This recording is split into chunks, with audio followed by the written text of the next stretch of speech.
Hi wrestling fans, thanks for clicking the dreaded Dita Rose report for today. Former TNA World Heavyweight Champion Barry Windham is currently hospitalized in the intensive care unit down in Florida, reports PWIinsider.com. Windham, 50 years old, reportedly either suffered a stroke or a heart attack within the last 24 hours. There is a claim, I guess, that he was discovered fallen and awake, but suffering. I do that just going to the bathroom. But anyway, the WWE Hall of Famer is Blackjack Mulligan's son.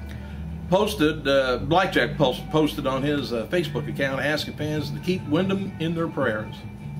I'll let you know more on that later. Coming out of last night's Double Impact wrestling taping, there's some matches confirmed for TNA's Turning Point pay-per-view next month. Gail Kim versus Velvet Sky for the knockout titles was made at last week's TV taping, but it's unknown if the match is still on since Gail and Madison Rayne won the knockout tag team titles last night. Or maybe I shouldn't have told you last night. Anyway, TNA World Heavyweight title so far match is AJ Styles taking on Bobby Roode. TNA X Division title match, Jesse Sorensen taking on Kid Cash, taking on Austin Aries, which is always good matches. And Matt Morgan versus Crimson. Other matches to be looked at being scheduled for maybe the next pay-per-view is Daniels taking on Rob Van Dam, Jeff Hardy taking on Jeff Jarrett, among others. And TNA is looking to build towards a match between Eric Bischoff and his son Garrett. We'll see how that goes. Oh, by the way, longtime WWE employee Harvey Whippleman turns 46 years old today. I thought he was older than that. Anyway, it's believed that Kevin Nash and Triple H could happen at Survivor Series, even though WWE announced that Triple H is going to be out of action for 6 weeks, according to the Storyline article on their website. It's possible WWE saving the match for the next pay-per-view, since Nash versus Triple H would help pay-per-view buys, for the pay-per-view. But The Rock and Cena for Survivor Series is already a big draw. So instead of trying to make a WrestleMania out of Survivor Series, I guess they're going to try and spread it out over a couple of series, pay-per-views. Sheamus, Orton, Bryant and Kane, and the Blue Sin Cara versus Christian, Rhodes, Barrett, Clay, and the Black Sin Cara has been discussed as a traditional Survivor Series match for the pay-per-view. Another match that was kind of looked at and kind of in the works, nothing in stone yet, is Otunga, Christian, Rhodes, Swagger, Ziggler taking on Kingston, Bourne, Ryan, Zack Ryder, and we don't know who else. That's kind of being thought of. Hey, a shot of the ring collapsing on WWE's pay-per-view Vengeance is featured on the cover for the DVD that's going to be coming out in a few months.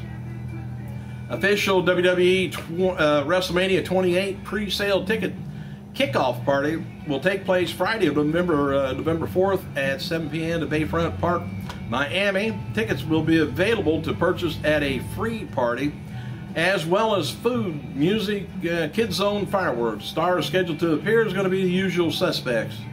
Oh, Rey Mysterio is supposed to be there, and Jimmy Hart, Sergeant Slaughter, Bella Twins, Mendez, and Kelly. The signing with Rey Mysterio will be limited to 200 people, and wristband policies in effect. Got to have a wristband. Media outlets in India reporting that the great Khali is in the middle of a land dispute. Khali reportedly, I'd hate to have a dispute with that guy.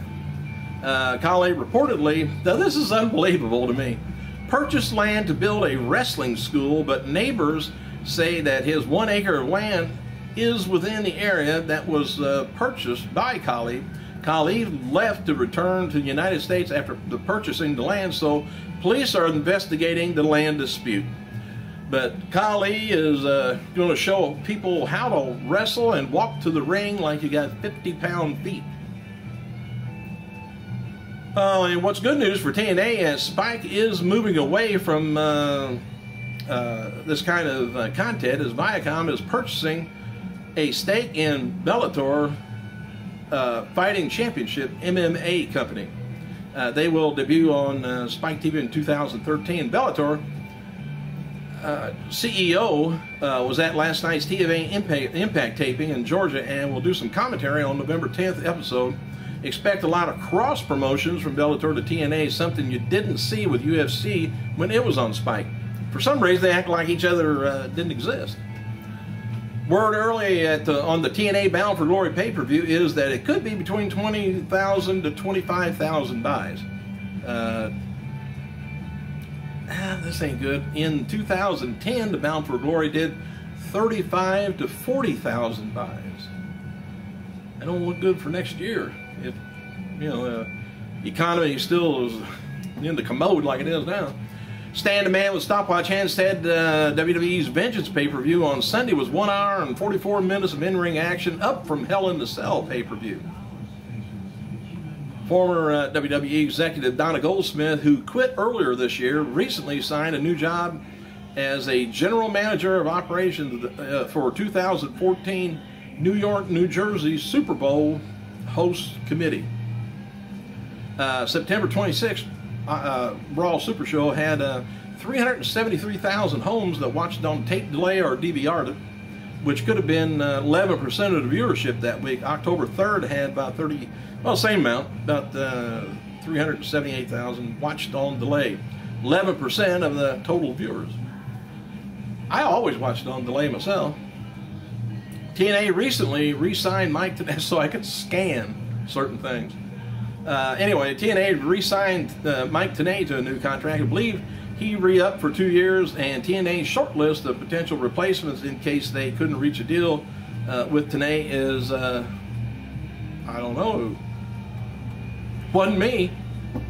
Wish it was.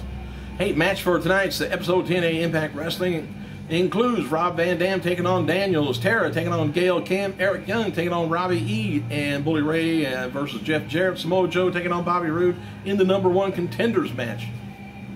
There's a little bit of a spoiler out and around what happened. I don't know if you want to hear this or not, but anyway, there was a match between Bobby Roode and James Storm, which is the champion, won it from Angle last week, and Bobby Roode kind of smacks the beer bottle up against Storm's head, and he gets the win. Guess who's champion? Ric Flair is going to be honored as race chairman on Saturday night at Panama Beach Raceway in Fountain, Florida. Flair is also to be dragon racing against Roy Hill. Didn't know he raced. WWE Super Show October 22nd in Corpus Christi, Texas, drew about 6,200 fans for a $208,000 gate. WWE Vince's pay-per-view this past Sunday in San Antonio, Texas, drew about 8,000 fans, which is disappointing for that area. Usually WWE just sells out and fills up a place, overfills. The economy. Former WWE Tough Enough contestant Michelle Dayton and her wrestling personality husband, Johnny Fairplay, who are splitting up and offered $50,000 each to appear on the new VH1 reality show called Relationship Rehab. I don't know nothing about that either. Fairplay reportedly agreed to do the show, but Dayton turned it down. Fairplay is going to put his money from the show into their daughter's college fund. Dayton said she would have turned down the show even if she was offered $1 million. I guess some people just can't take embarrassment.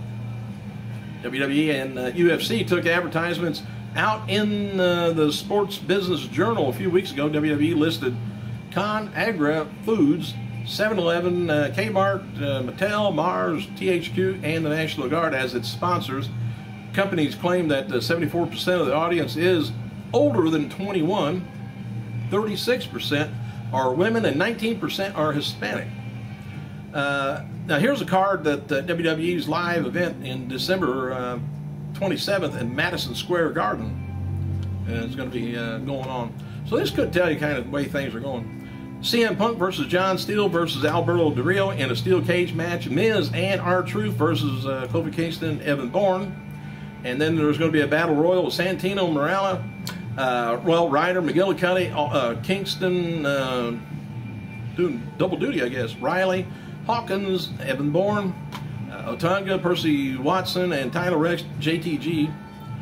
Dolph Ziggler versus the Battle Royal winner for the U.S. title, Mason Ryan versus Primo, Kelly, and Eve Torres versus Beth Phoenix, Natalia. Apparently that's going on for a while, that feud. William Regal confirms to fans on Twitter that he's going to be returning to the UK for an upcoming SmackDown tour. Whether or not Regal's going to be in action for the tour is a bit of a hot topic, because he announced last year that was going to be his last visit over there as a wrestler, because he was going to be retiring. Whether that's still holding true, I don't know. But in 1990, NWA Halloween Havoc was held in Chicago, Illinois. And this was the final NWA Havoc event, with future events being promoted by WCW exclusively. Just want to let you know who was there. The Steiner brothers, Rick and Scott, defeated the Nasty Boys, Brian, Sags, and Knobs, to retain the NWA U.S. Tag Team titles. Doom, remember them? Ron Simmons and Butch Reed fought Ric Flair, Arn Anderson to a double countout. Doom retained their title. Stan Hansen defeated Lex Luger to win the NWA U.S. title. Sting defeated Sid Vicious to retain the NWA World title. The match featured the first switcheroo Sting, where a wrestler impersonating Sting on the wish of Sting's opponents wrestled some of the match. In 1991, WCW Halloween Havoc held in Chattanooga, Tennessee. El Gigante, Sting, and Steiner brothers took on and defeated Abdullah the Butcher, Diamond Stud, Cactus Jack, Big Van Vader in a Chamber of Horrors match, which I would like to have been there and seen that. I think I seen it on tape. Anyway, I might have to look that up. Steve Austin fought Dustin Rhodes to a time limit draw to retain the WCW television title. Brian Pillman defeated Richard Morton in a final tournament before becoming the first WCW lightweight champion. The Enforcers, remember who that was? Larry Zbyszko, Arn Anderson defeated the Patriots. Remember who that was? No. Todd Champion and Firebreaker Chip. Anyway, they would retain the WCW World title. Lex Luger defeated Ron Simmons 2 out of 3 fall match to retain the WCW World title. That's about all I got for today. Thanks for clicking, you guys. If you want to leave any comments, go right ahead. I'll get back with you. Thanks for clicking. I gotta go.